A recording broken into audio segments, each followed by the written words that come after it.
waiting room. Great. Welcome, welcome, everybody. Go ahead and let them in.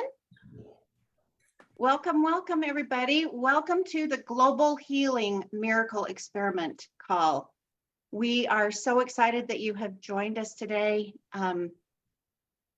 It's so great to see your smiling faces. Let me go ahead and put this in speaker view. And today is May 26th, 2024, and every Sunday we come together to talk about the principles and the stories in this incredible book, Ancient Secrets of a Master Healer, a Western Skeptic, an Eastern Master, and Life's Greatest Secrets. So we're so excited to be able to bring this call to you today. We are letting love guide in preparation of being able to live what we are going to be sharing in Ashland on June 3rd or 4th through the 7th. We are letting love guide. And so just being in the present moment, and I do have an outline, but we'll work from there. So Carol, I would like you to, if you wouldn't mind, to be able to give the announcements. Thank you. Okay. Well, good morning, good afternoon, good evening, Ohio gozaimasu, wagen tango maga, all of those wonderful things. Greetings. We're so happy that you've joined us today. And if you're here for the first time, we'd love for you to put in the chat that you're new and where you are calling in from and who sent you here or how did you find out about us. That would be wonderful to have that in the chat. And the chat, hopefully you know how to use that. It's different places for different people. On my screen, it's on the more button. On some others, it's on the primary menu option for chat. We also have translations available. You can go to a more button and hit captions and pick your language that you'd like it translated into. So that's a feature that we have.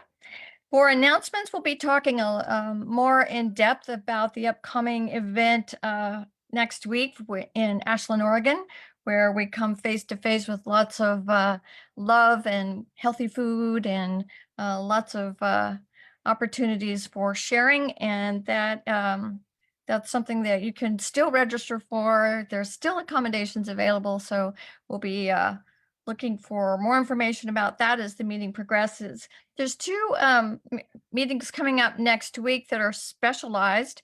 On Tuesday, the 28th at 8 a.m. Pacific, there is a call in Portuguese, and it's Brazilian and people in Portugal and people in South Africa who speak Portuguese. So that call will be happening. We're on chapter 4 this week of The Ancient Secrets of a Master Healer by Dr. Clinton G. Rogers. And so that's run by volunteers, and we do some Marma and other things. So if Portuguese is your mother tongue, we invite you to join us on Tuesday at 8 a.m. Pacific.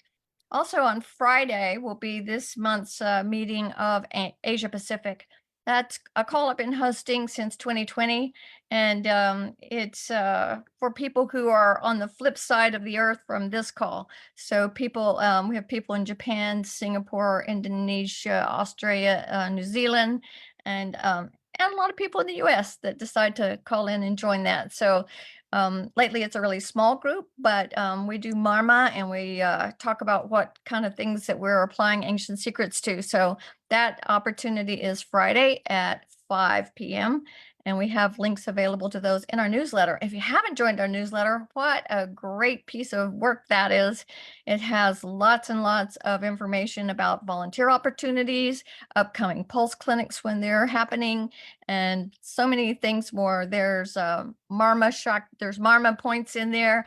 There's home remedies. So if you haven't done so, we hope that you'll join our newsletter subscription that comes out on a weekly basis. And we have, I think that's the big announcements we have. Oh, a new art thing coming up starting in July, I believe it is.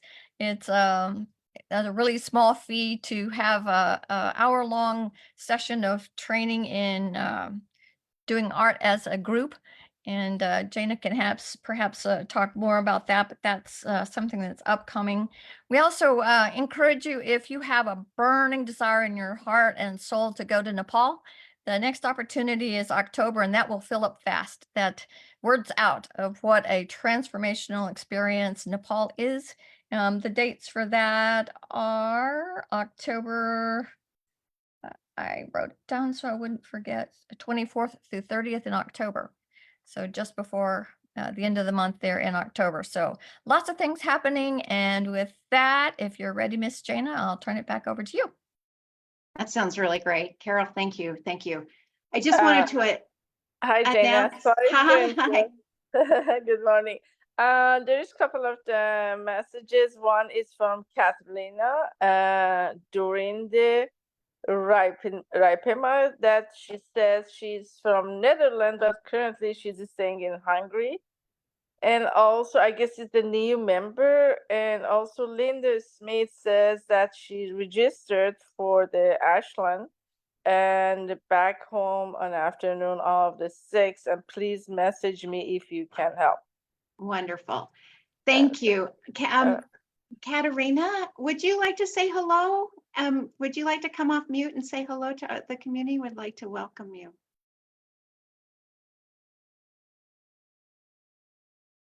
I don't know whether is she there? Yeah, How are you? I'm fine.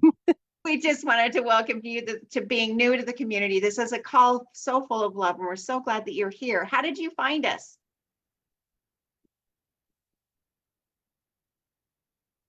Oh, are you muted? No, Oh, okay. no, are you hearing me?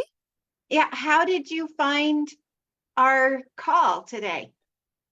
Through Marie. Through Marie. Marie Asin. Yes, she's quite the angel. We're going to be hearing from Marie later. Thank you so much for joining the call. Thank you for having me. Wonderful. Thank you, Dr. Susan. I was just going to mention today is Dr. Shmita's birthday, and yesterday was Gary Malcolm's birthday. So let's go ahead and just give them a blast of love and say happy birthday. I'm so excited that you guys have been born. You definitely have had a big influence in my life, and I'm assuming in others as well. Happy birthday. Thank you. I'm feeling a little anxious this morning. And so what do we do when we feel anxious? We do a marma. So let's go ahead and do this marma. So let's breathe in deep. 6 times, breathe out. 1, 2, 3, 4, 5, 1 more, 6. Wonderful. The other one that we do is we put our right hand on our forehead and spread our hands, put our left hand on the back of our head, and we squeeze 6 times. 1, 2, 3, 4, 5, 6. I'm feeling much calmer now. Thank you. Let's do one more thing. Let's do the forgive and forget marma. The 1, 2, 3, 4, 5, 6.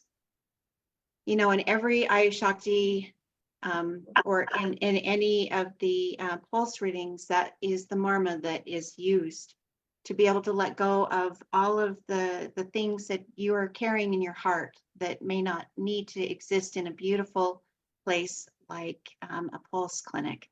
Speaking of pulse clinics, we're going to have a pulse clinic in Ashland. And so if you would like to have your pulse read by Dr. Giovanni and Dr.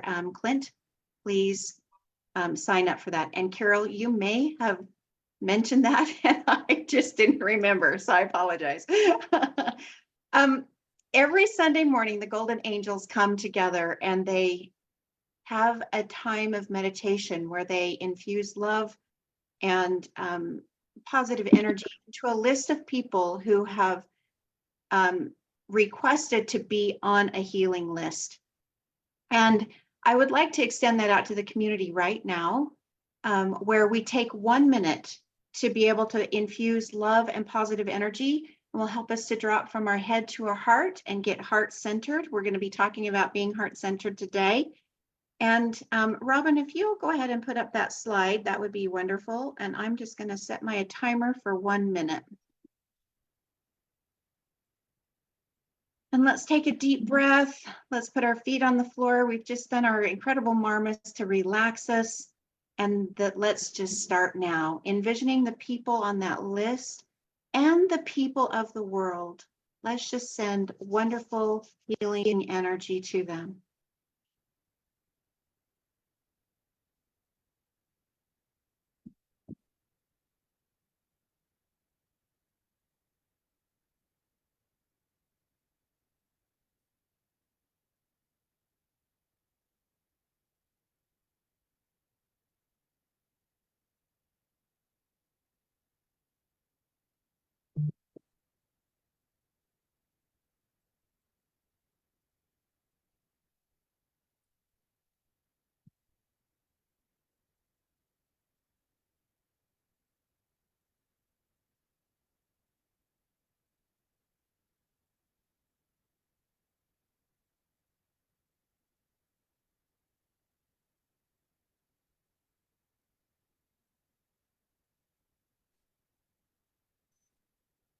Wonderful. Thank you, everybody. Robin, you can, thank you. Wonderful. We have lined up a lot of speakers that are, we're really excited to be able to hear from. But before we start, I wanted to share with you that what has been on my heart this week. And what has been on my heart has been transition. I feel like the world is in a place of transition right now. And, you know, I remember, you know, at times, certain times of transition, sometimes they're easy and sometimes they're not. Sometimes they are so fantastic. And, you know, going along with the principle Aditi Devo Bhava, which means treat the unexpected guest as if it is God himself or herself that's come to visit. I think that this time of transition is a way for us to really focus on that principle and bring it close to our heart. The one story that kept coming to my mind in the book, it's in chapter 9, and it's about Teresa and Vern. And Teresa and Vern were at a pulse clinic with Dr. Naram. And Teresa had been in a wheelchair for 7 years. She wasn't not able to walk, and her husband was a loving caretaker. And he had been begging with Dr. Naram to help his wife, you know, please help my wife. And during the Marma Shakti session, Dr. Naram chose them, and he did the Marma Shakti session, and she was able to walk. And at that time, everybody was applauding. Everybody was so excited for her. Vern was in shock. His mouth dropped open, and he was, you know, it was an exciting moment. And I often wondered, how was the transition in their life? You know, that is a big transition when you go from not being able to walk to being able to walk. How does that show up in your life? How are you able to change that in your mind? Because a lot of times our identity gets caught up in the way that we used to be instead of the way that life is happening with us and for us right now. Anyway, I just want to have you think about transition. And in the chat, I would like for you to put in the chat, how do we transfer? You know, how do we have a transition? Or have you had an experience of transition where, you know, I am not going to say it goes one way or the other. I'm just going to say, do you remember a profound time of transition? And one of the reasons why I bring this up is because we're going to be talking to Lawrence Katz at the end of the call, and he has a foundation. It's based on transition. I'm not recalling the name of it right now, but what it is it's a transition from your head to your heart, just like what we experienced a moment ago. So I want you to be thinking about those transitions and how were you able to show up in your life? So being that we were talking about Marma Shakti, I'd like to call on Joan. Joan had an incredible experience with Marma Shakti, and Joan, I would like you to share that experience now. Yeah, so I'm in the 100-day course, and we did a couple of weeks ago now, I think 2 weeks ago, we did the Marma's section, and there was one Marma for frozen shoulder, and I said, oh, goody, because when you're a therapist and you're dealing with frozen shoulder, nothing works. Frozen shoulder is it's an enigma, really. I mean, you can go 2 years in therapy or 2 years without any therapy and you get the same result. The person suddenly just kind of comes out of it. So there's no rhyme or reason sometimes for frozen shoulder. So my friend had just had shoulder surgery for a torn supraspinatus tendon, and she was immobilized for 6 weeks, and she wasn't able really to move her arm that much. And I kept telling her, well, you're going to have to start doing it, you know, doing some movements. And she said, I know, but the doctor said don't move it until whatever date. So then she started, and she was really stiff. So I thought, perfect person to try this on. So I was doing there's 4 points. So I did the one in the back, and then when I got to the one underneath the armpit, she was feeling her whole shoulder, I guess, she was feeling her whole shoulder start to go backwards like this. And I could feel it too as I was working on it. So I just stayed there. I didn't do exactly the way that they say, because I actually jumped ahead, and we didn't have the class yet. I just read it and I was like, okay, I'm going to try it. But then when we did the class and we were talking about vibrating the point, I worked on her a second time.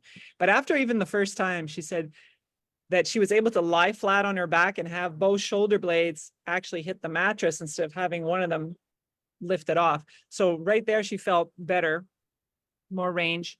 And so the second time when I saw her, then I really did, because I had done the course, or I'd done that class. And so I did all 4. And again, she had an increase in range. And what I was feeling is I had my hand on the shoulder blade, and I was working her and trying to bring it, because a lot of times they can't go from here to here. That is limited. And by the end of the treatment, she went from being here to being on the opposite side, which is good, because then now you can lie on your back and let gravity help you out.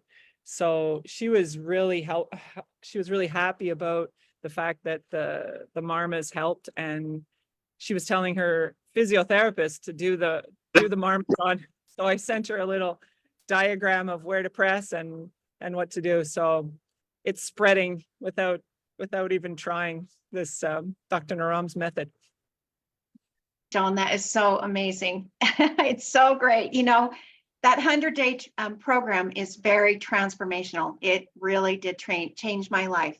You know, I don't think it was in the book, but there was a lady who she had taken the 100 days, and she had frozen shoulder, and she did the Marma on herself, and she was able to release her frozen shoulder. So, you know, these Marma points, there are some Marma points that we have to have a practitioner work on us, but there are many Marma points that we can do ourselves. And Joan is an osteopath, so she's used to working with the body, but it's so cool that she was able to use the techniques and be able to help her with her frozen shoulder. So that's really cool. The other thing that was funny when I was analyzing where the points were exactly, because there was a video from the clinic, Dr. Naram's clinic, there was a video, and one of the doctors was actually showing where the points were. So I could actually see, because in the document, you can't really see. And sometimes from the description, it's kind of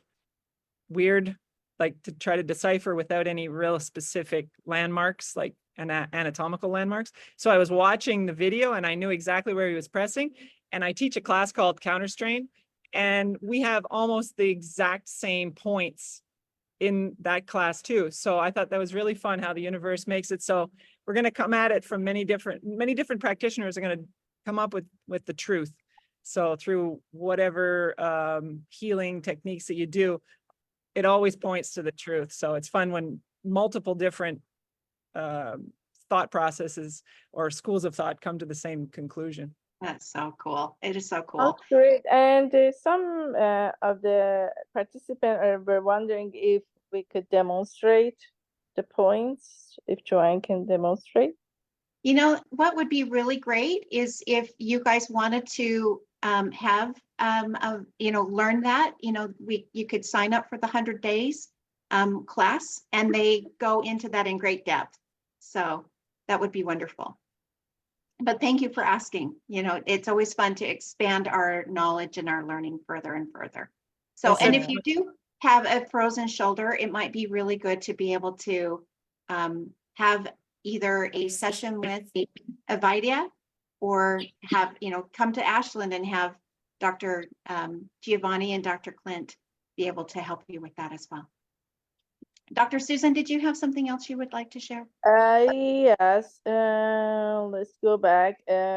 About the transition you were asking. So, Shifra was telling that coming to Sedona was a big transition and moving through fear. That's what happened to her.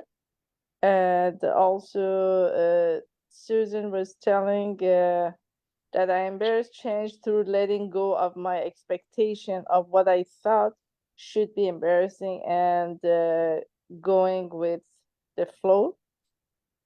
Catherine also was mentioning that she developed a frozen shoulder and all those. Dr. Susan, would you mind if we had her share her story? Could she share? Katerina, would you mind sharing your story?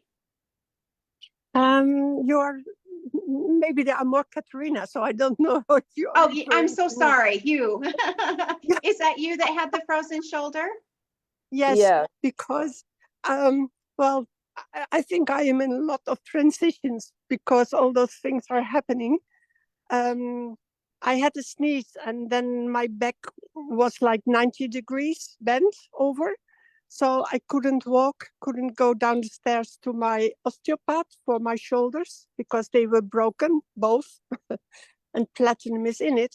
And so I couldn't go there. And then I developed that frozen shoulder on my left. And when I read in the email about that frozen shoulder, I thought, my goodness, maybe I can do it myself. And also when I met Dr. Clint and Dr. Giovanni on the airport in Antalya, because I still live in Turkey, he showed me how to do it, but I cannot bend my fingers like that because of also an injury. So there are also no practitioners in Turkey, and I don't believe in Hungary as well. So maybe that's why I have to leave Turkey and go back to Holland and go to Marie. Oh my goodness. And Marie is an incredible practitioner. I know. We have truly been blessed by Marie. Such a great transition. Thank you so much for sharing your story. Marie, Also, would you? Jane, I'm sorry. Also, Jane was wondering when is the next 100-day class begin? You know what? Let me get with Carol and we'll talk about that. But I would like to transition away from the chat and let's go ahead and talk to Marie. Marie.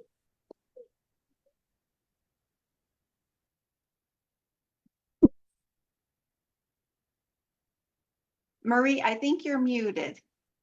Oh, There we go. yes. Hello, Anne-Marie. Welcome to the newcomers. So good to see you here.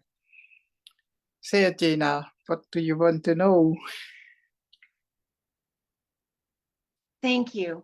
I am sorry, I'm a little bit off today. I wasn't off until just a few minutes ago before the call, and I am just trying to get centered again. So I'll do the marmas while we're talking. Marie is one of the wonderful, she is part of the Golden Angels, and she brings such inspiration to us on a regular basis. She helps us to come from our heads to our hearts, and she's always helping us remember how to connect with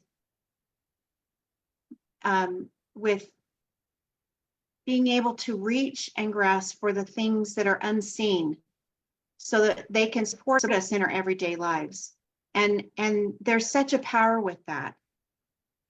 Marie, how did you come to the Ancient Secrets? In 2018, I think, I was looking on the iPad and coming through all kinds of videos in YouTube, and I saw Dr. Naram. And immediately I was so interested as he was talking about Ayurveda, and I became an Ayurvedic Marma therapist in Holland by Art of Living. And I love the technique. And I felt that Ayurveda, as Dr. Naram explained, was sharpened Siddha Veda. As the starter, Jivaka was the physician of Buddha. And he traveled, and when you travel, you come very broad-minded, and you see that there is more. So I was really interested, and I started watching the Sunday calls. And I saw that the book was coming, and yeah, I stayed there from the moment I came in. I stayed there. Everything I learned, I saw where it was coming from. I remember one of the ladies talking about different techniques. There is one point, one base, and from that on, it radiates, and everyone can have his own theory or technique. But when you know a lot of them, and you look at Dr. Naram and Siddha Veda, then you say, oh, there is home, and you take all the techniques home. And I like combining in my own little practice. I like to bring everything together. So that's where it started for me. Did you meet Dr. Naram, Marie? Never, no, because I had the honor to proofread the Dutch version, but before the book came out, Dr. Naram made his transition. So I didn't meet him. I only learned from internet. But I had the honor to do the proofreading, and till now, it is important to me. If I am allowed to tell about my first times online, Yes. Dr. Clint doing this. Okay. Yes. And I'm One just time. going to remove the spotlight. And then second time, third time. And then I thought, but why, Dr. Clint? I was talking to the screen. Dr. Clint, why is she pointing at the book? We all know. And I didn't realize that every Sunday there were new people. So they had to get known to the book. And yeah, it was fun reading and reading and reading during proofreading. And at every chapter, I could laugh because I said, yes, I know. Yes, I remember. The first chapter was for me. But Dr. Clint, how can you say that? How can you say that? And then I skipped the first chapter, and the second, third, fourth, I said, yes, yes, yes. And at the end of the book is said, this book is not about Dr. Naram or about me, Dr. Clint, it's about you. And then I said, yes. And then I got back to the first chapter. And then I said, who is stupid? Marie is stupid because she didn't see your honesty. He is so honest that you can see his transition from the one who is a skepticus to the one who is spreading the knowledge through the world right now. That's my point about the book. And when the Dutch version was launched in the Netherlands, I was there and I was so scared because I'm shy and I thought, my God, I'm gonna die. And of course, he pushed the telephone towards me and said, what did the book told you? And how do you feel about it? And I thought, I'm gonna die, I'm gonna die. And it was like God said to me, give him only 3 words, he will be satisfied. And it came to me, honesty. And I really mean that from the bottom from my heart. The story is so honest, so honestly told. And the second word was openness. You can admit something for yourself, but to tell it to others. And in the book, he tells his honesty very open. And the third word was magnetism. When Dr. Clint is talking about his experiences, your experiences come like needles in a haystack, and they rise to the surface. And there you can grab them and start treating old persuasions in yourself that doesn't serve you anymore. That's also what is the forgive and forget Marma about, to clean up the mind.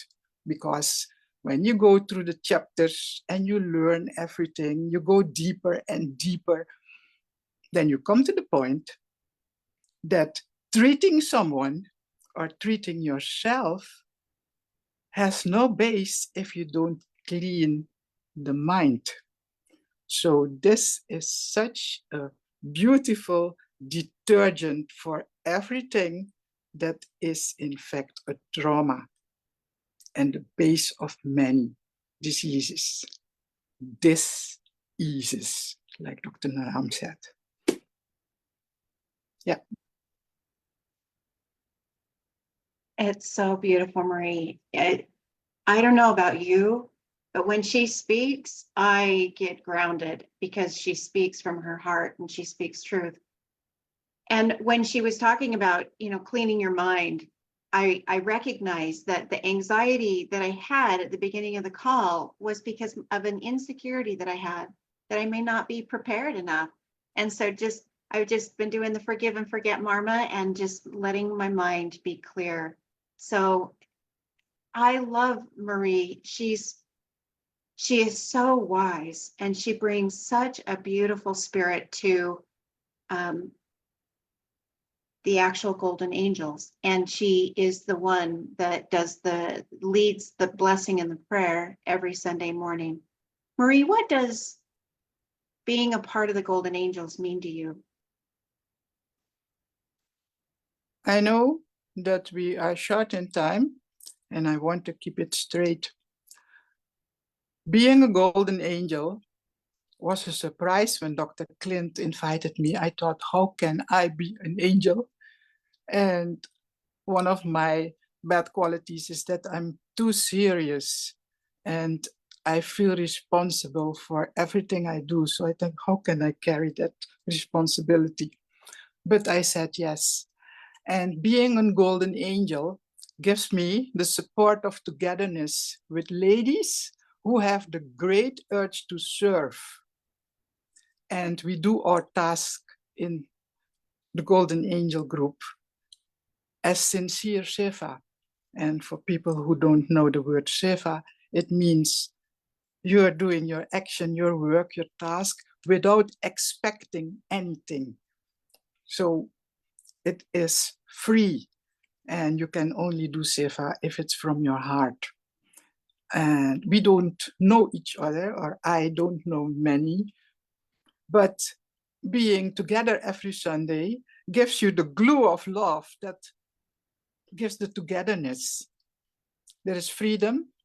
Dr. Clint is traveling through the world with, of course, the book and the knowledge, and he sees a lot of things. And when he returns home, he talks to us, and we don't have to do anything, but out of the heart, there is creativity, and some subjects come up with some solutions.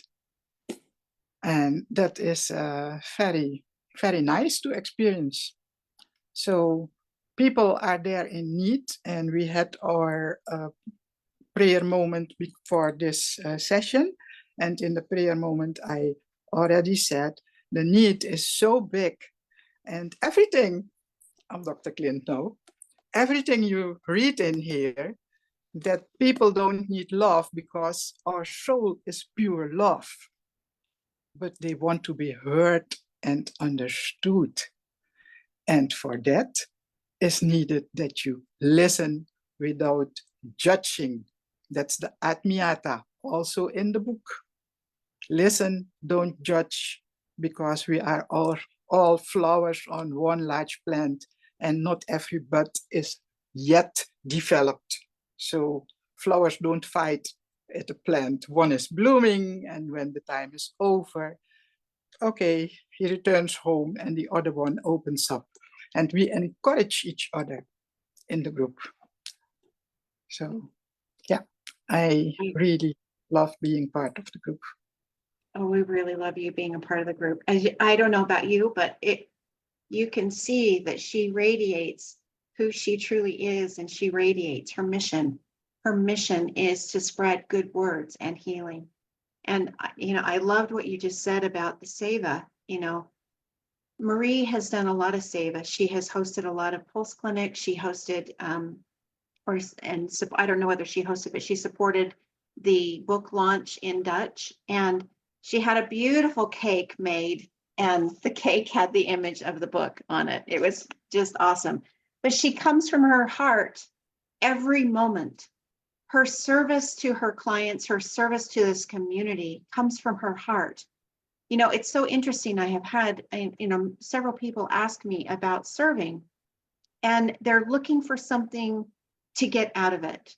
If I serve, then I can get money, or if I serve, then I can get something else. And that's not what this is about. Seva is from the heart, just like Marie said, where you don't anticipate anything, but you're just coming with pure joy and the love that you have to be able to serve. Marie, thank you so much for sharing your heart, your beautiful wisdom. Truly do love you. Is there anything else you want to say? Oh, well, most of the time we do the what do you more want, Marma? What do you want?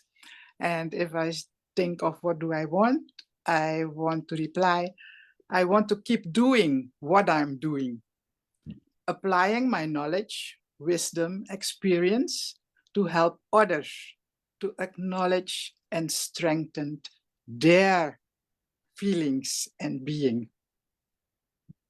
The Shakti, what we learn, we talk to the Shakti,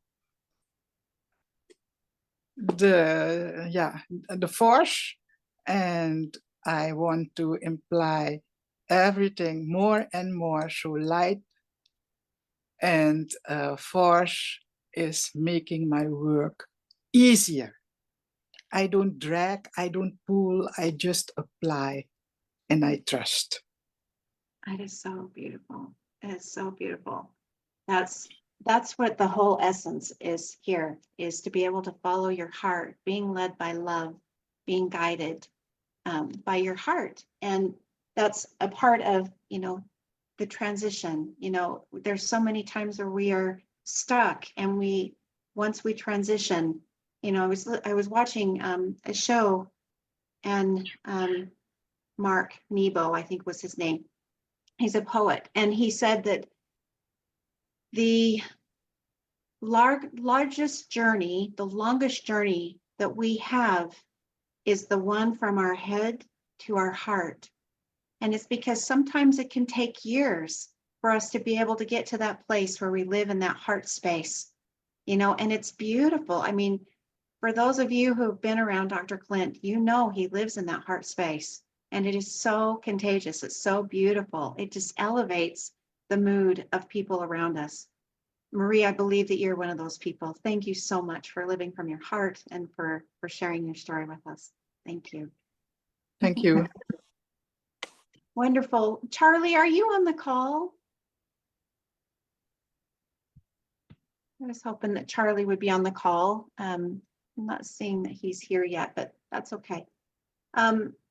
Dr. Ann, did you have a story of transformation that you would like to share? Well, maybe I'm the reason why you were a little anxious this morning, because when you first mentioned to me transition, I just assumed you meant transitioning from life to our other form or our essence.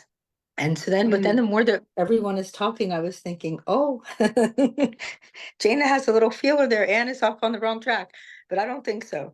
So from what I'm feeling is like transition. It's not something like, okay, one day I'm like this, and then I flip the switch and now I'm like that.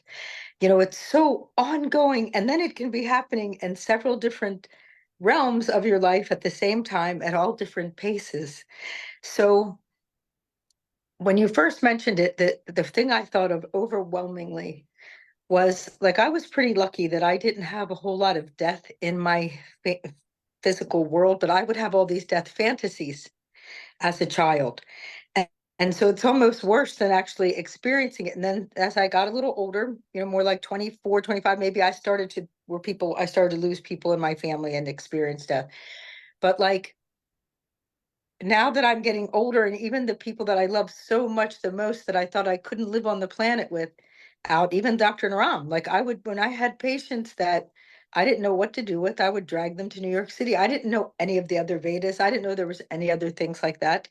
And then when I heard that he died, it was like, what could we possibly do without that person?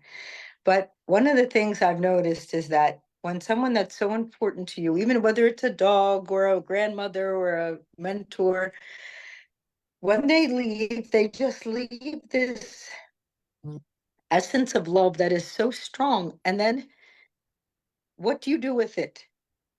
You either use it like compost and you use it to fertilize yourself and you grow more fruit, or like, you know, I do treat people who they cannot get over the loss of someone, and I see them, their soul is like shrinking, and they're almost choosing to leave, or they're needing to make a choice. Am I going to stay or go?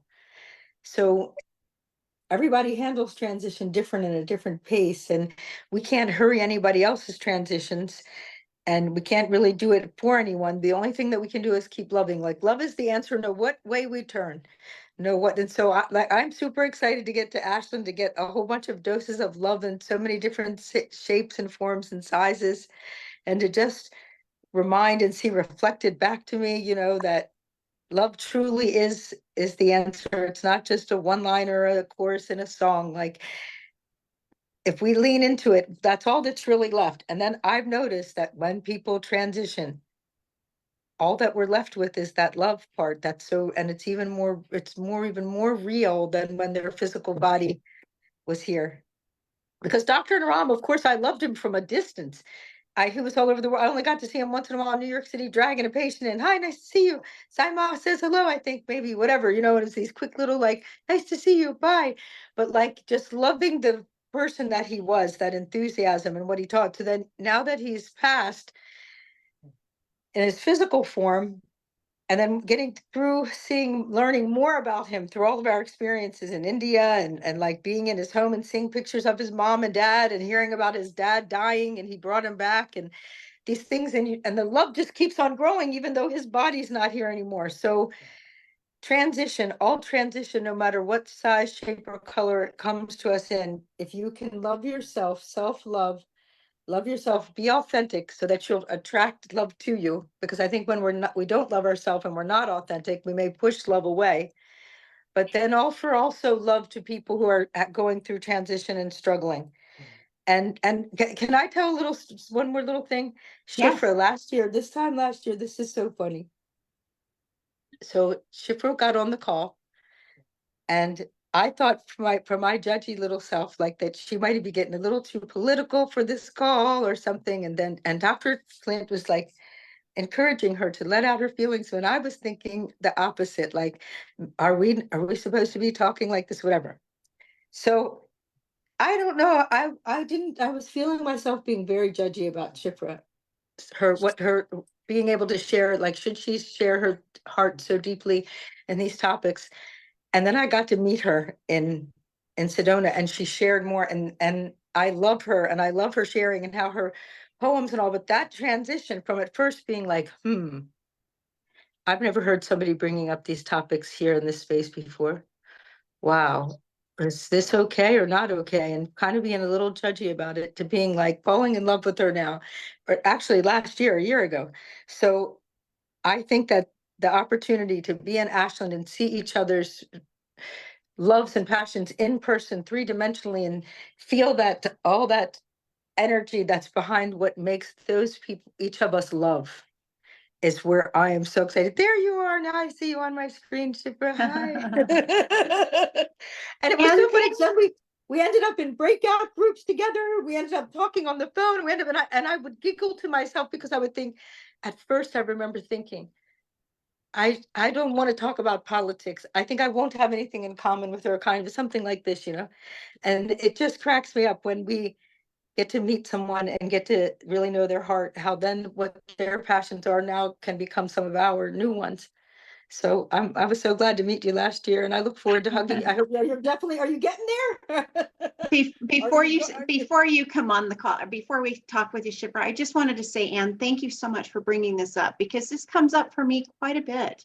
You know, a lot of people are wondering why, you know, certain topics are not spoken here. And I just want to remind everybody, I cannot change who you are. And Shipra absolutely is an activist. She has deep heart, her deep felt heart for being able to care for the world. She has belief and desire to be able to heal the world. And that is wonderful. And in this call, in this time, we speak about the ancient secrets. That's what the topic of this call. We come together every week to talk about the healing and the stories from the ancient secrets. So if you guys have, I mean, I don't talk about dance, I don't talk about, you know, other things. If you guys have a passion, I encourage you to go seek out the people that support that passion. Absolutely, because that is who you are. And we love that, we embrace that, and we know that. And I think that, you know, I remember Elio and I were having a conversation, and he's like, I don't understand how we can all come together. How do we all come together and we can all get along, and we're all so different? And I said to him, it's the principles. You know, we identify what our heart is. What is it that we want?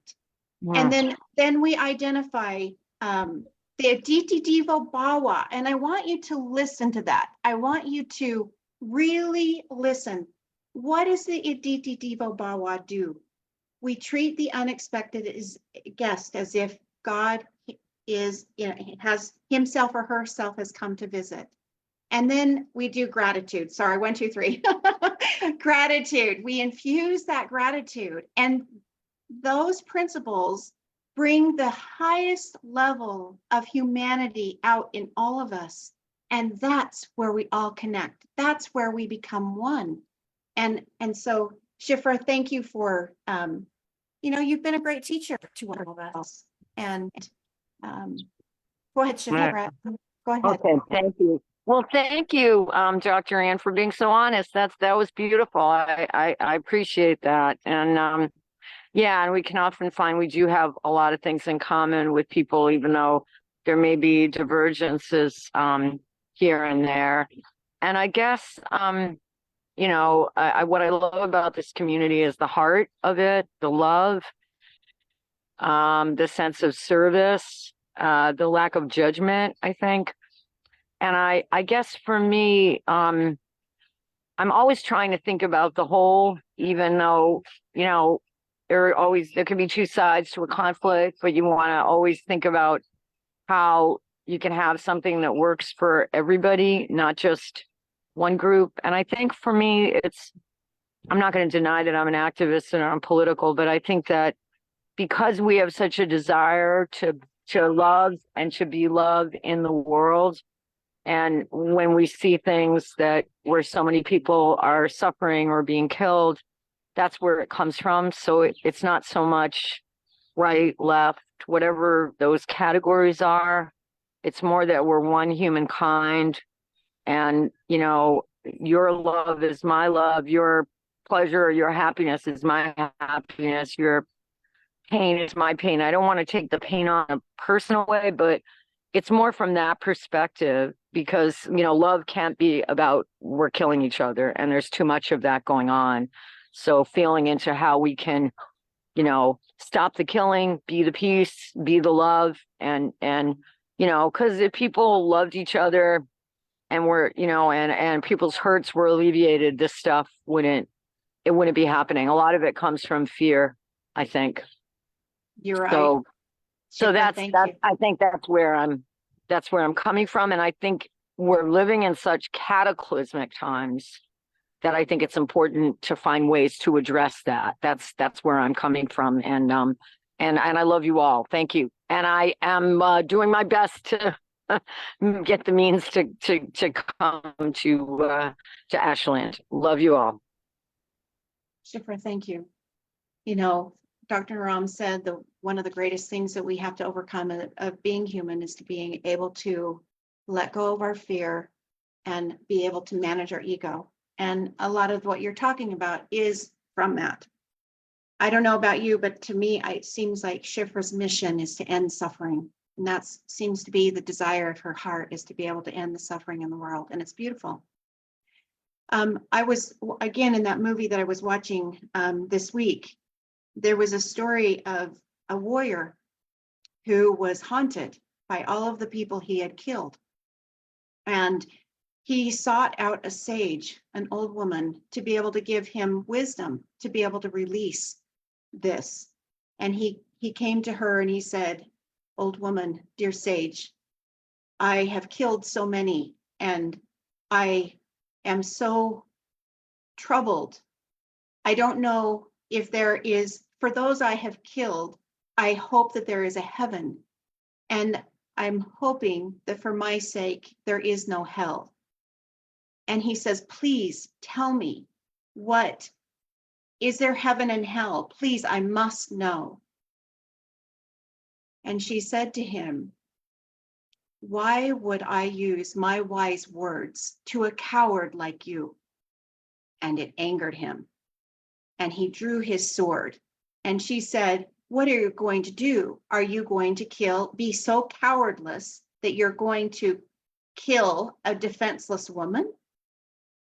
And she said, "What you are experiencing right now, that anger that you experience, is hell."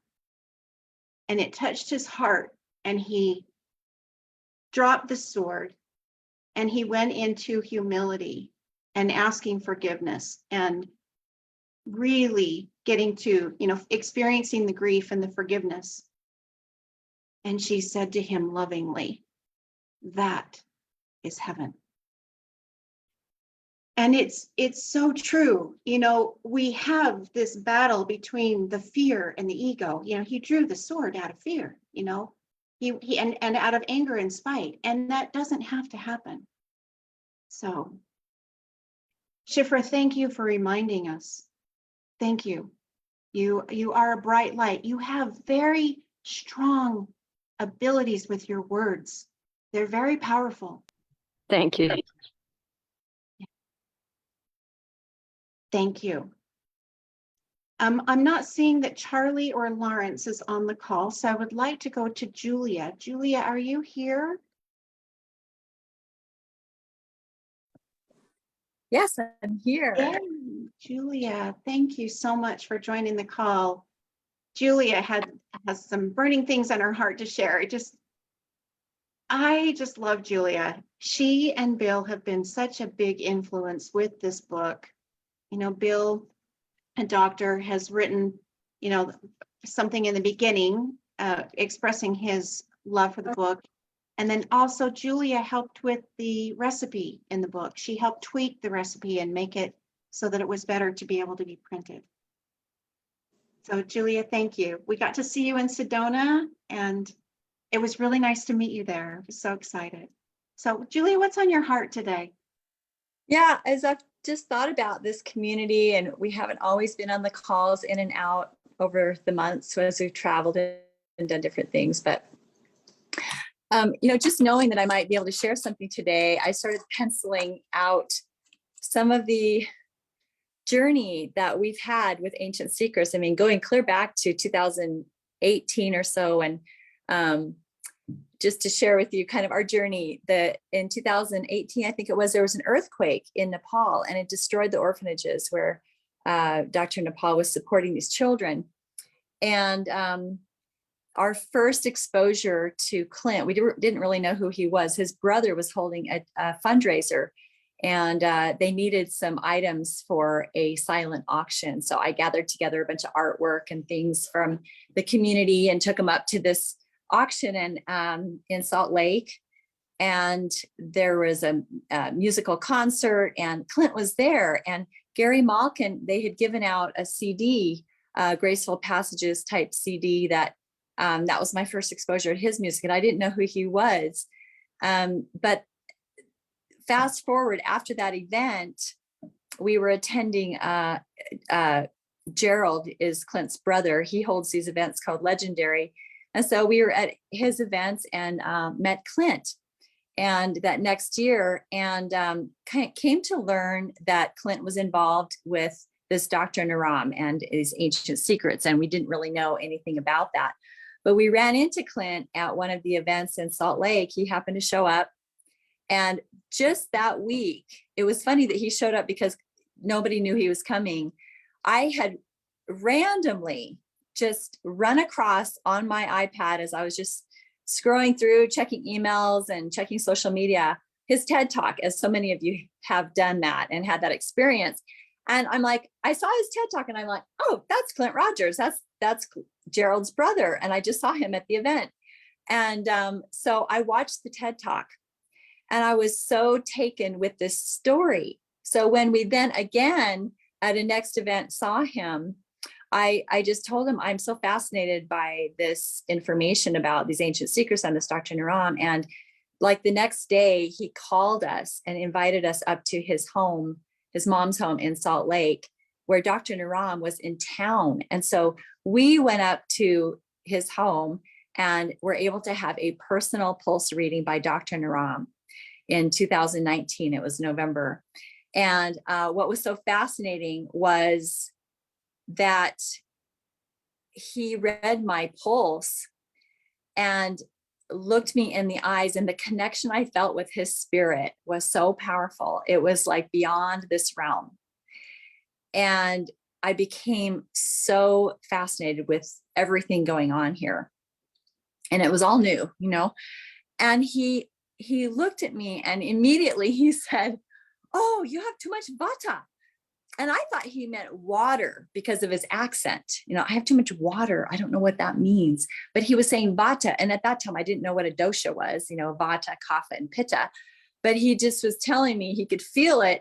And but then he looked at me and he said, how are your parents doing? And I was taken back. At that time, my parents were both very going downhill. They were in their early 80s, and they, my mom had severe dementia, and she was getting ready at that time to go into an assisted living memory care center. And my dad, who was taking care of her, had developed Parkinson's, and it was progressing so that they were at end of life. And no wonder I had high vata. I was under so much stress and anxiety during that period that it was affecting my stomach, and it was affecting my mental, my emotional body. I had so much anxiety. I'd been on medication, and I just, you know, I knew that I needed to, you know, say, what can I do for this? And, but he looked at me and he said, how are your parents? He says, oh yes, your mother, she has dementia. And he sat with me and wrote out a whole prescription for some of the home remedies and things you could do for dementia.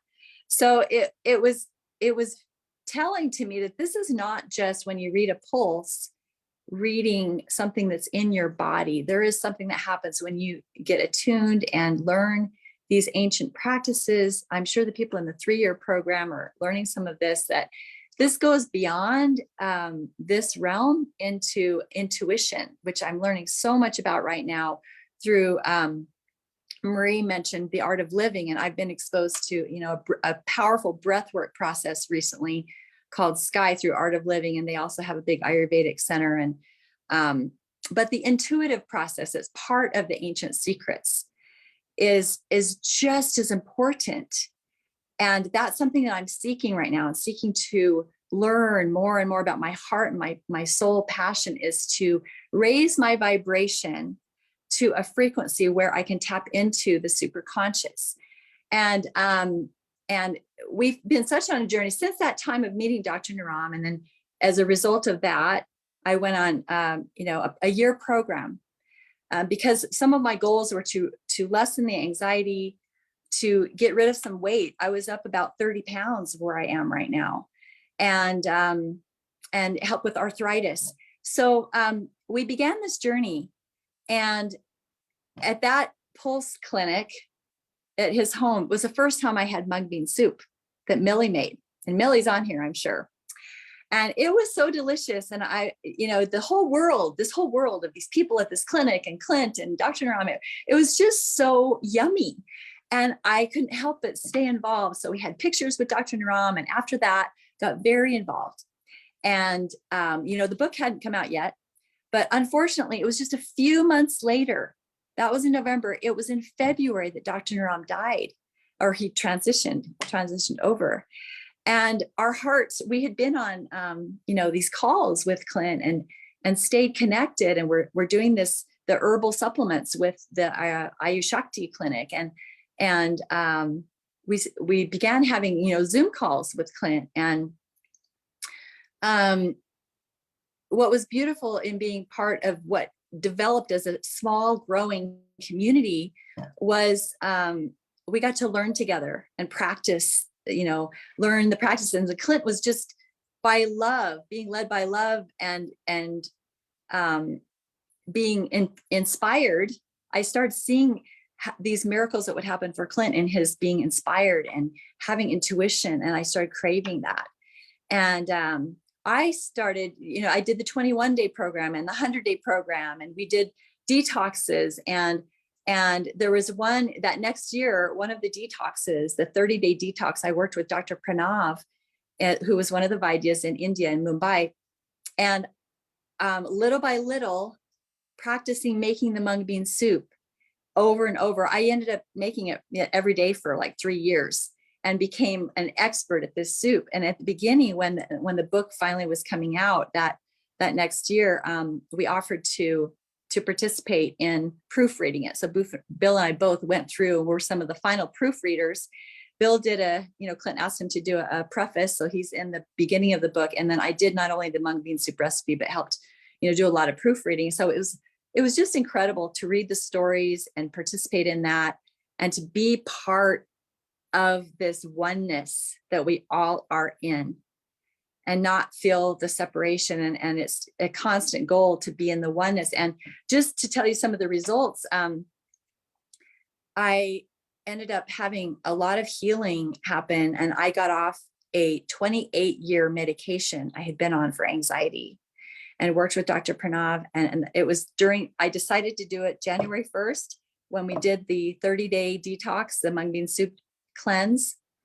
So that was a powerful experience for me to feel my body, to feel my mind, to feel everything, shifting, and to feel capable of breaking free from something, because I felt like this medication was hurting my stomach, and I still have gut issues right now I'm still working with. And it's like Dr. Naram says in his video, this is not a quick fix. This is a slow, gradual process that when you have healing, there's the process, the gestation period. But I had that experience and I've never gone back. So that's been over 4 years ago.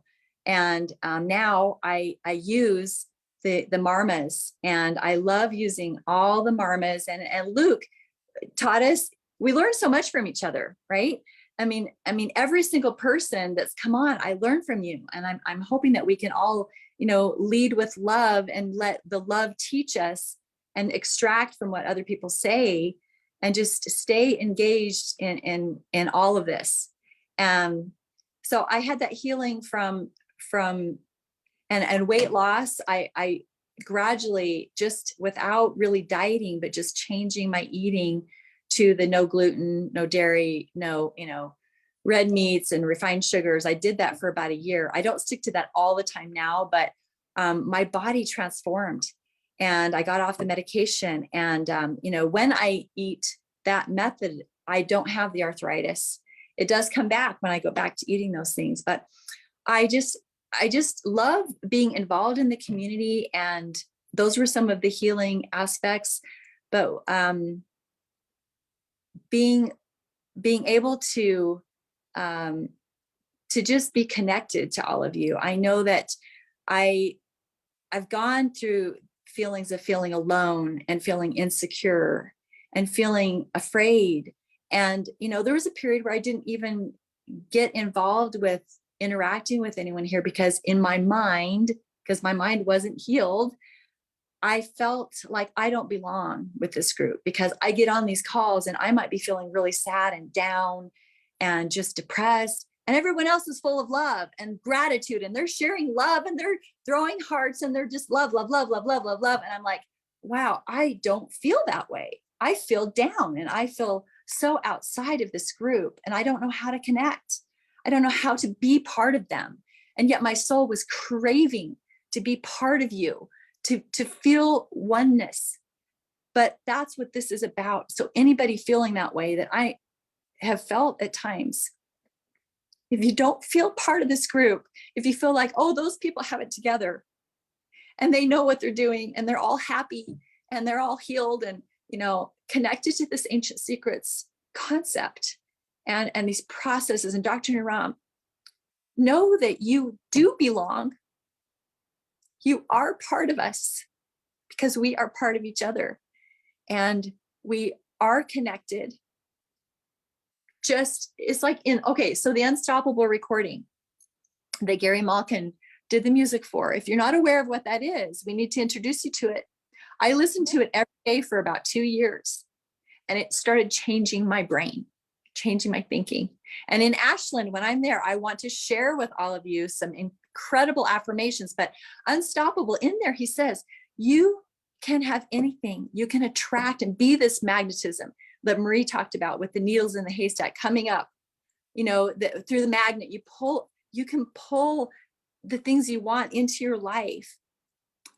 And you can face your fears and your ego, which are the things that keep us stuck, that keep us sad, stuck, angry, you know, depressed, anxious. Their fear and ego, you can face that, but you have to do it when you're coming from your authenticity, the real you, the deep inside. And that's why everything we're doing here is to help us to go deeper and deeper and deeper. And when you go deep through meditation, through changing, you have to change things going on in your body.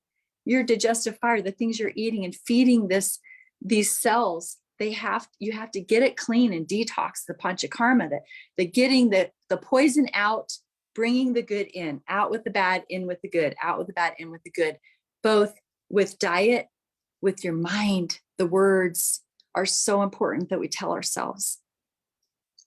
The people we're around, this community is a healing community. The music we listen to, the social media we look at, every single thing that we put into our senses affects our mind, body, and spirit, and affects our ability to heal, our ability to be connected, to be one, to feel confident, to feel self-love, to be able to feel grateful, to be able to love others and connect in this way. But I promise you, it is possible. And Dr. Naram says, when you listen to Unstoppable every day, I know this, there are no problems. There are only challenges.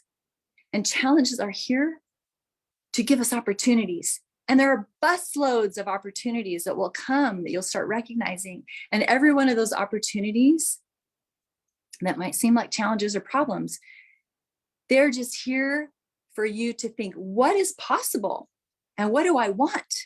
What is possible? And when we focus on that, all our brain and the universe conspires to help us achieve it. And this has been my experience. And that's enough. I just wanted to share that much with you, that the world, the universe has so much for each one of us. And there's so much that's possible for us to have what we want, to enjoy what we've achieved and what we've gotten, what we've wanted, and to really then contribute and share with others out of love, and to let love guide us. And I love that practice of letting love guide us, of Aditi Deva Bhava, of giving your 100%, all these beautiful principles. And with that, I'll just say I love you and I'm with you. And I'm so grateful to be part of this community, and hope that we can keep sharing and just be part of each other and feel that love, all of us. And Not see just you in Ashland, Julia. yeah. Julia, that was absolutely beautiful. So from your heart, and I just adore you. Thank you so much for sharing everything from your heart. And we do have the Unstoppable track you had asked me earlier, and I do have it. And I think that we should play it. I'm just looking at the time. You know what? I think we do have time to play it. Robin, would you happen to have that before, but as Robin is queuing that up, Sharon, did you have something you wanted to share? Yes, I'll get that queued up. Thank you, Robin. Yes, thank you. I do. I wanted to talk. Can you hear me? Am I? Yes. Okay. Yes. So anyway, it's very difficult to follow Julia. That was just amazing. As a Vata crazed person, I can identify with what you were saying. But one of the things that we're going to do in Oregon is we're going to do a practice called talk story. It's something that I learned in Hawaii. And that Hawaiians say, if I can't tell you my story and you can't hear and I can't hear your story, how can we be friends? And I think there were many of us. I was a child who was to be seen and not heard. So I took up painting, but I didn't really talk until I was about 70 years old. And I've noticed that there are a number of people like myself who, now that we've started talking, it's really hard to get us to stop. And we're going to have a session where we're going to be divided in groups, and everyone is going to have about 10 minutes to simply share their story, the good, the bad, and the ugly. So I might tell you about the time I was bombed in the Potomac River. I don't mean drunk. I mean something dropping out of an airplane. Or maybe the time I was run over by a garbage truck. Seriously.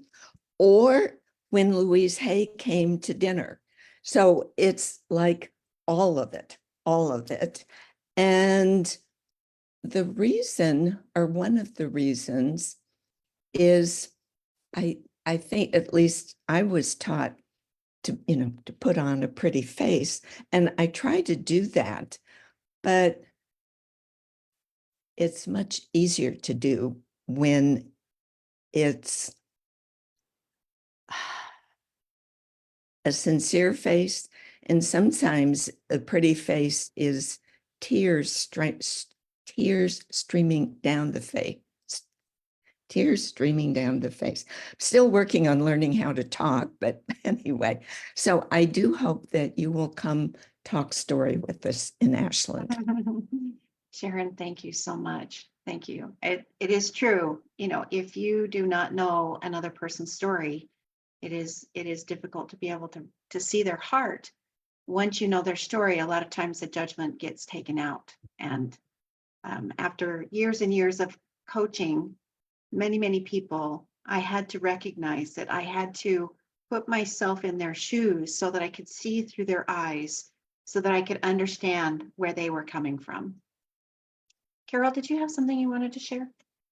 Yeah, just briefly, we've been talking in the 100-day course about the transition that we're making right now from seasons. We're going from the Kapha Pitta season of spring. This is something Julie had talked about, Vata Pitta Kapha. And we're going from that season into the Pitta season of summer. which incorporates June, July, and August on this side of the globe. And it's something just to be aware of, that the emotions that are associated in spring are cool, wet, mobile, soft, light, cloudy, sunny, joy, clarity, compassion, wonderful things. But in the summer, it's anger, hate, jealousy, dry, hot, subtle, those kinds of things. So it's just to be aware. We don't have to buy into, the anger, but we can see if it's welling up. You can take a breath, you can pause, you can ask for a little moment of stillness and silence to gather yourself. You don't have to respond in anger and hostility. We have a choice. So just an awareness that we're making a transition right now, and there's some additional opportunity to practice things like Aditya Deva Bhava or Atmiyata. Atmiyata, if you don't know, is treat someone regardless of what they say to you, what they do to you, you respond in love. It's not easy, but when you don't engage in the hostility and the agitation, beautiful things can happen when we respond in love. So thanks for the moment. No, so true, so true. Somebody had asked about becoming a part of the 100-day program, because there is some magical information there, some life-changing, transformational information. If you're interested in joining the 100-day program, there is one going on right now, and I don't know whether it's probably too late to join. But if you would send an email to team@myancientsecrets.com and let them know of your interest in joining, then we can get you on the list to be able to join the next one. And I'm not certain when that will be. But Lawrence, I'm so glad that you're here. I want to have Robin do 2 minutes of the Unstoppable. I want us to be able to experience what Julia was talking about, how this music has transformed. And I don't know whether music is really the right thing. It's more of a guided. But let's go ahead and just take 2 minutes. And then Robin would, at a good stopping point, just kind of ease it out, and we'll come back into the room, and then we'll talk with Lawrence. Okay.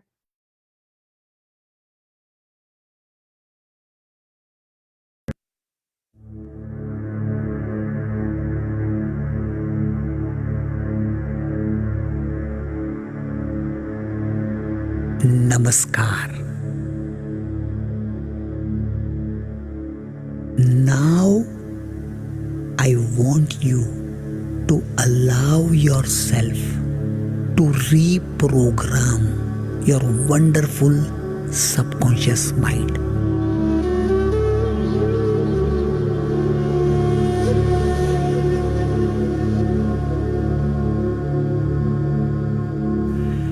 Believe it or not, my master, who lived up to 125, said, you have all the right to become successful.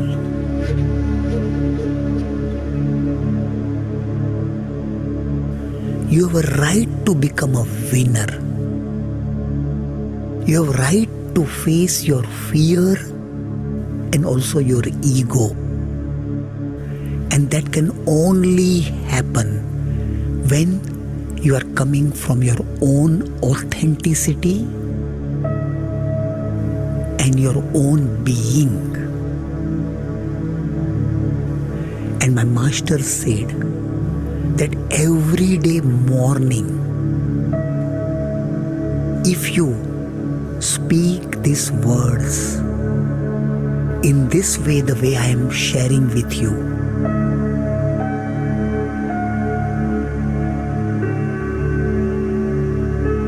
you become unstoppable. Everything becomes a new dimension. You become a magnetic personality. Success, happiness, joy, relationship, everything will come to you as if you are a magnet. Allow yourself to become that magnet.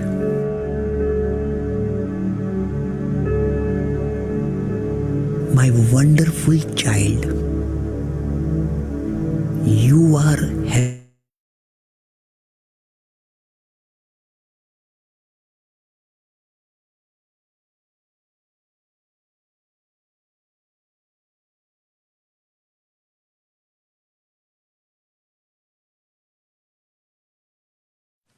Jana, you're muted.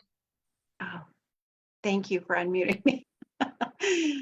Thank you, Robin. And you can tell that that just takes you to a very, very deep and incredible place.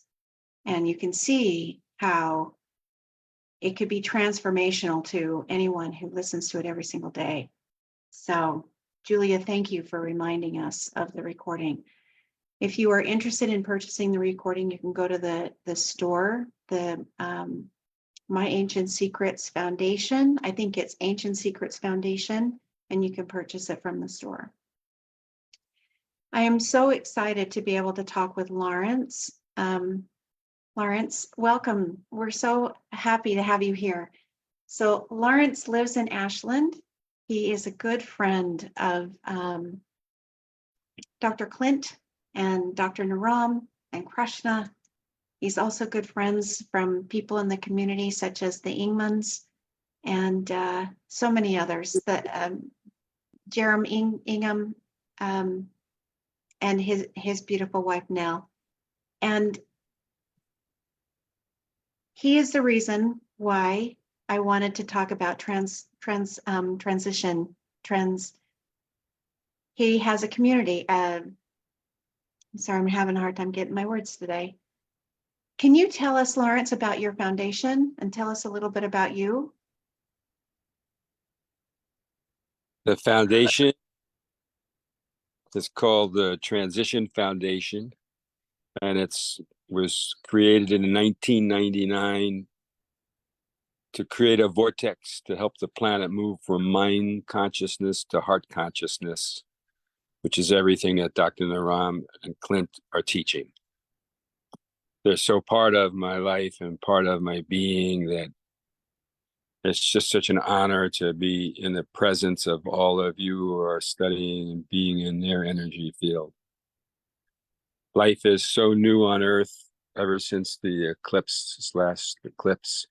The whole planet's frequency has changed to greet and meet now all of us who have been living in our hearts and waiting for this time. For generations, for lifetimes, we've been waiting to live in the now, to feel the love that's been given to us as a gift from Creator, but blocked by the mind's consciousness that's kept us in the dark. And now everyone's coming into the light, and it's so exciting and delightful. I am blessed to live in a sanctuary surrounded in nature. I'll give you a little. Let's see if I can do this. I'm not very savvy on the phone, how to make it switch around. I think this does it up here. Hold on for 1 second. There we go. I'll give you a little idea of the nature. Large crystals that are holding energy. There's a couple of 1,000 pounds of crystals on the property. This is the Zen garden that I'm showing you, that I planted 40 years ago, and now everything is grown and created shade and energy. It is an outside pavilion for activities and concerts. Let's Absolutely beautiful. get back to me. It Did you has a already show the beautiful. No, I haven't shown the video yet. Yeah. Oh, okay. Yeah, I wanted That's to good. introduce everybody to you first. Like I said, Well, go ahead. let me then let's not forget, but put aside this sanctuary for a second and get back to the importance of, you all are coming to Ashland, Oregon. And a lot of people don't know that Ashland, Oregon, by the Native American people, were considered one of the most holy places in the Northwest. Wallace Black Elk, who the book Black Elk Speaks, is one of the most famous shamans in this area, who's passed on now, but has left a legacy of knowledge. And one of the things he taught me when I studied with him in 1975 was that the Rogue Valley has a vortex running through it, created by Mount Shasta, Mount McLaughlin, and Mount Ashland create a triangle which the Rogue Valley runs through the vortex. And the Indians used to come from hundreds, sometimes 1,000 miles away to come be in the healing waters that you all are going to soak in soon. And it was called the Valley of Healing Waters. It's here for the transition of the planet. And when I studied with him, he explained that in the year 2012 would be the beginning of a new era on Earth. And in that new era, the Rogue Valley and the energy of the vortex would have a big place in bringing in the new energies and holding forth the new energies. So the fact that you all are coming here to set a heart set place inside of yourself and for the planet is so exciting to me. And all the people that Jaya mentioned, I've had such a wonderful lifetime to have friendship with.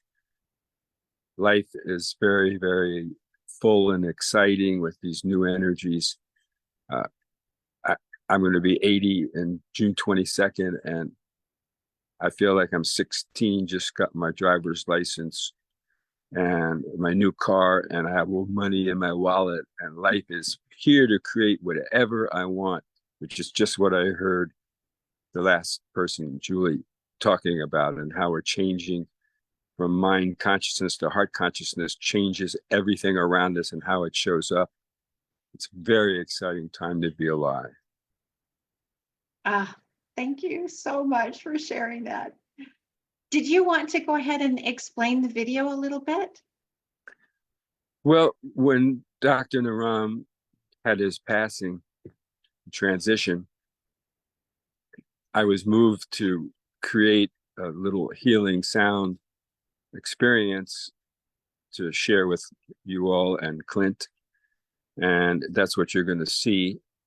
And I'm blessed that I've been for 40 years doing soul and energy healing, of helping people accelerate their self-healing ability, because all of us have that ability, as Julie was saying, just with our attitudes and getting out the blocks of energy that are holding us in a pattern that's not really us. Our true self is love, compassion, understanding, beyond reason. The knowing of inside joy can not only be felt by the body, but by the whole beingness of the soul. It's such a good time, an easy time to access that. And what I've created, which you'll see in the video, is a chamber with a couple of 1,000 pounds of crystals and sacred geometry configurations using sound, color, and just the energy of self-love to create a place where people have had many, many miracles of physical and spiritual and emotional healing.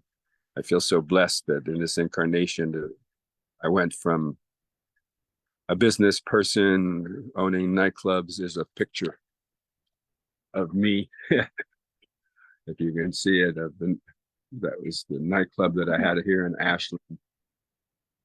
And I've had such a full, wonderful life, but nothing compared to what I'm sharing and feeling now on this planet. It's so exciting to be alive and have Clint and other teachers in the world teaching people how to live in the heart. I've waited my whole lifetime for this. Here we are. Oh, it's so great. I am so looking forward to being on your property, being able to give you a hug in person. I'm just really, really looking forward to it. Ditto, ditto. And I am going to do a few sessions, not too many, because I want to spend most of the time with the program. But if any of you who go to transition.org, which is my website, and check it out, if it's something you're interested in, get in touch with me, because I am only going to do a few sessions while Clint and Joseph and Jerem, and there's so many people that I love that I want to spend time with. So yeah, absolutely. Absolutely. Robin, if you can go ahead and get that queued up, that would be wonderful. I just wanted to mention that, creation, thank you. This creation is sound. Sound is the basis of all creation, and he amplifies it. He shares that here. And I want you to recognize that in all of life, there is sound. So go ahead, Robin, and go ahead and play. Shalom. This is Reverend Lawrence Katz in Ashland, Oregon at the Transition Sanctuary. I'm dedicating this next 3 minutes of sound to my brother Clint. Dr. Clint, you did such a great job in the Zoom call to inspire all of us to remember we're divine beings having a human experience. I thought I'd offer this gift of your beingness that you've helped me to be in my beingness to share with the world. I'm just going to do a few sounds and remind everybody that there's space around every cell of the body. That space we'll call divinity. That's where self-healing begins, and that's where it ends, with the vibrational frequency of love running through all that space, infecting and affecting all cells to come back to their perfection. I really hope this sound reaches your hearts, and I dedicate this to Dr. Naram. May he rest in peace and know how much we love him on this plane and on all planes.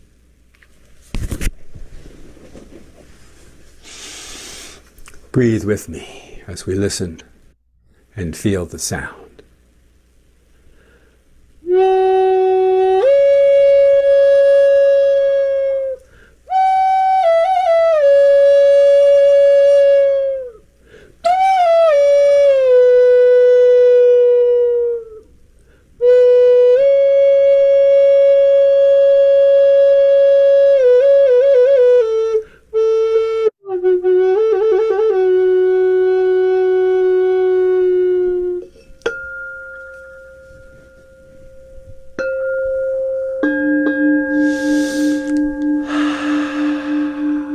Let us all breathe together that oneness,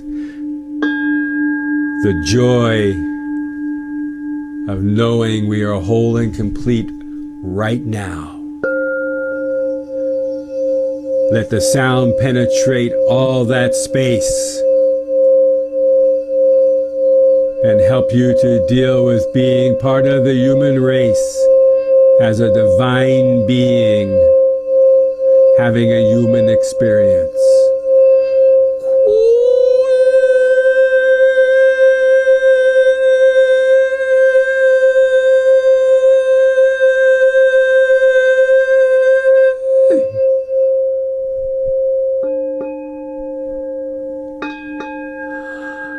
Breathe with me as we feel the sound.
One more big breath as we let your divinity do the rest.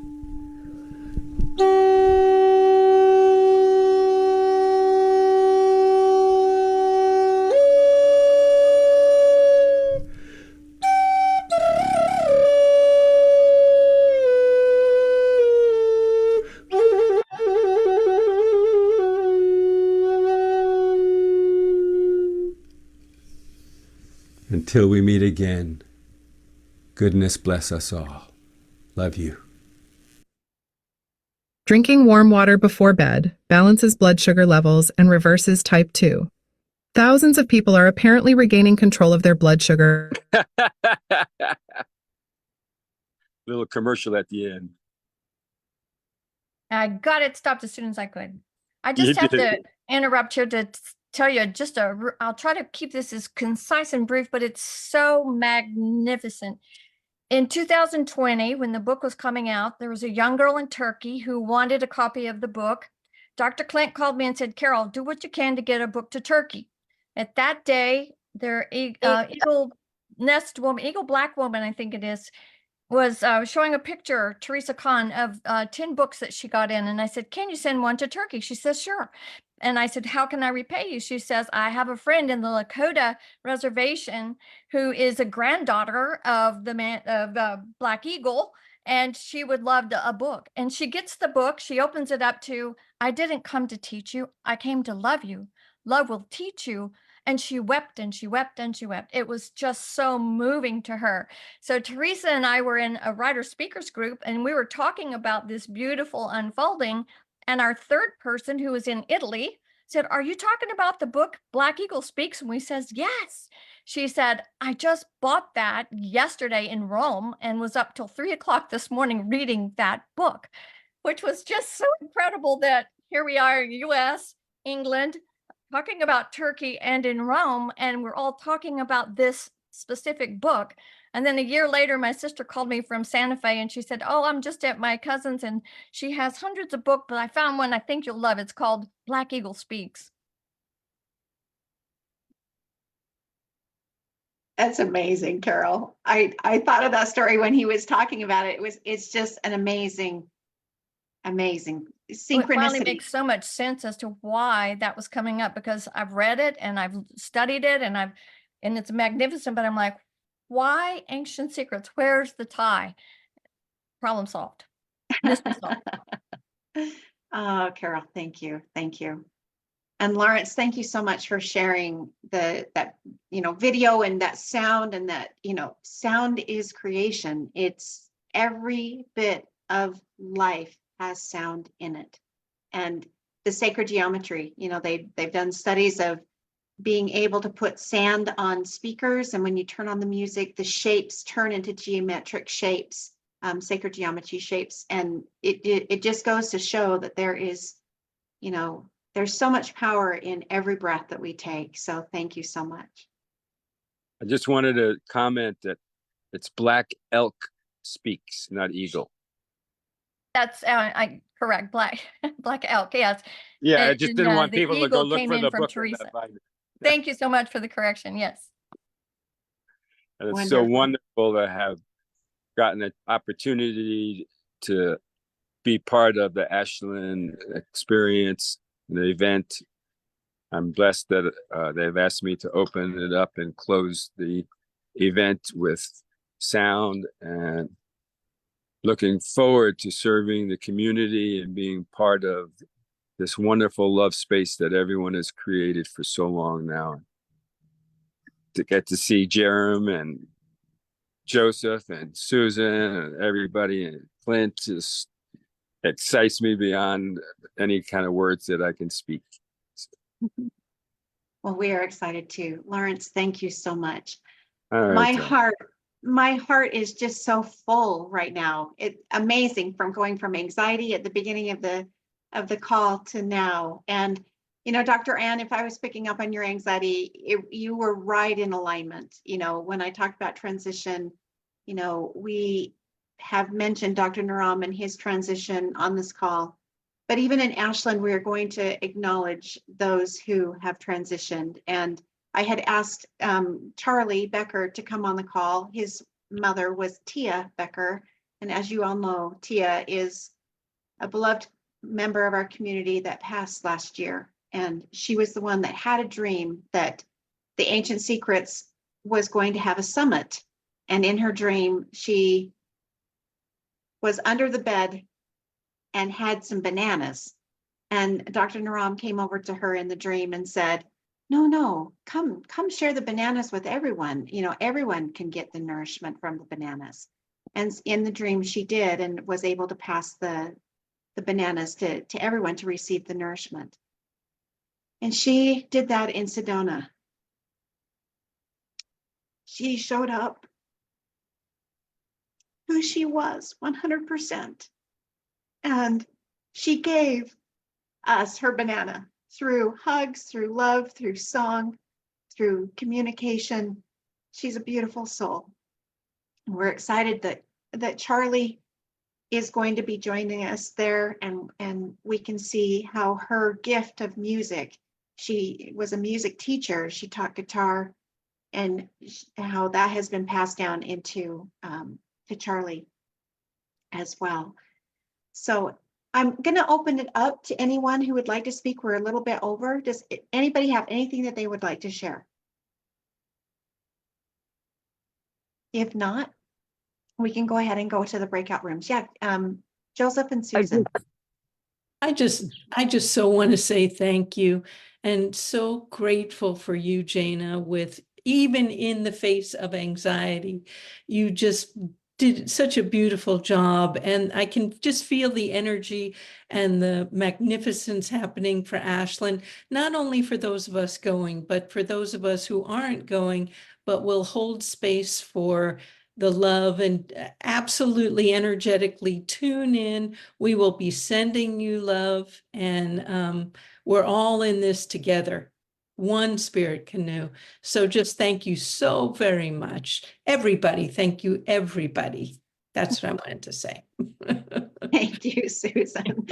You know, life happens, and you know, when those things, those emotions pop up, they are the unexpected guests, and we get to work with them in the way that we can. And we have these beautiful tools from this beautiful book, and I'm so grateful for it. So I am excited to be able to see everyone in Ashland. I will not be on the call next week, and we'll see what happens. Anyway, Ariana.